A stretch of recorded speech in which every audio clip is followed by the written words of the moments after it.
What's up, ladies and gents, and we are back with Tropico 6. Today we are going to look at trade routes. Now, trade routes have two main uses in this game. Now, the first one is obviously trading money. I should say we are looking at export trade routes today. Import, we might be looking at that at a different point in time. But yeah, export trade routes, you can sort this right here, are the ones with the red button. And the main reason for doing those is getting bonus cash and more cash. So that is kind of the first reason why you should always have trade routes active. Because you get more money for what you are shipping out, and shipping things out is like the main source of income. And basically what you do is you sort by export trade routes, and then you kind of go through the different offers here and you look at what do you have that you sell. For example, if you sell a lot of cotton, get a cotton export trade route. If you have gold, get gold. If you have meat, nickel, so on and so forth. Don't do ones that you don't have resources for. Like nickel, I don't have any nickel, I can't export that. I don't have very much oil neither, so. Also, if you, for example, need all your tobacco for producing cigarettes or cigars, then don't export your tobacco, export cigars, you know. So that is kind of important. You should look at what do I actually export. And with that you should also look at the goods and check out what do you actually want to export everything, or are there things that you don't want to export. For example, if you are exporting all your tobacco but you need that for your cigars, then you could go down the list to tobacco and get that away, and then you don't have any exports for it anymore. So that is kind of important to take note of. So once you have these trade routes, you can obviously go for different deviations here, or different volumes, and the higher the volume, the higher the total bonus is, and the higher the relation modifiers is. Which brings us to the next point, namely relation modifiers. This is the other important part about trade routes. Now, if we do a trade route here for tobacco, for example, and we do that, we get on the signing of a contract +10 relation with the Axis, -2 with the Allies, and on the completion another +10 with the Axis. Same thing for the Allies. We get here +7, +7, -2. If we increase the volume, this increases as well. Only this marginally increases, so it does make sense to do bigger ones for the relations. Now,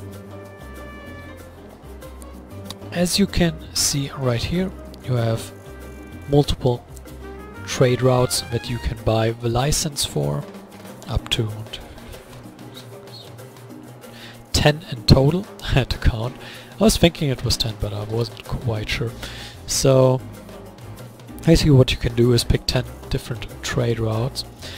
And here's the thing, and another thing that I want to touch on in this video about the export trade routes.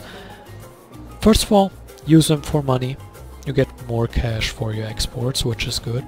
But secondly, use them for relations, which brings me to the second point of this guide, the relations to the superpowers.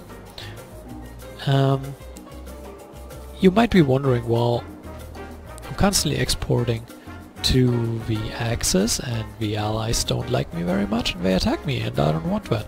What can I do? Well, especially if you are playing as a pacifist state, being attacked is incredibly annoying. If you have a lot of military, it doesn't really matter, but if you're a pacifist state, that is incredibly annoying. So what you can do is you do trade routes. Let's actually buy a couple more. Buy. Okay, so we have bought some licenses. And if we look at this, well, we have an allies relation of 72 and an axis relation of 100. This is very good. This is okay. So if you want to, say, get both to 100, what we can do is we can sign a cotton contract. Sign contract. And we can sign a nickel contract, even though we don't have any nickel. Or sugar, we do have sugar. Sign this contract. And if we look at it right now, we are at 96 and 100. Because we are above 100 here, it doesn't actually hurt to have a -2. And if we sign steel, meat, we do have meat. We can sign this as well. Bam! Above 100 on both. Now, if this was going down a little bit, we can obviously sign more with the axis as well for, I don't know, cotton. Sign contract. And then you get both of them up to 100. And obviously if the superpowers have 100 relation to you, why would they attack you? Obviously. Later in the game there are more superpowers that you need to take into account, so having the 10 trade routes available to constantly fulfill trade routes with everybody to keep the relations high is going to be a bit more of a balancing act than with the 2 superpowers early on in the game, but really it isn't very much more difficult. It's just a couple more superpowers, but I mean you have 10 slots, it shouldn't be too difficult to fit in a slot for a superpower. So this is kind of the easiest way of keeping up the relations to superpowers and making sure they like you, making sure they send foreign aid if you have trouble keeping up your economy, or if some disaster strikes or whatever it is, and that they don't attack you. So I hope you enjoyed this little guide on the export trade routes, on their use for A, making money, and B, getting these superpowers to like you more. And a little side thing on the diplomacy screen here.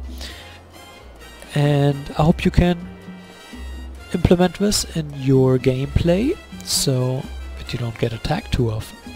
And until next time, farewell.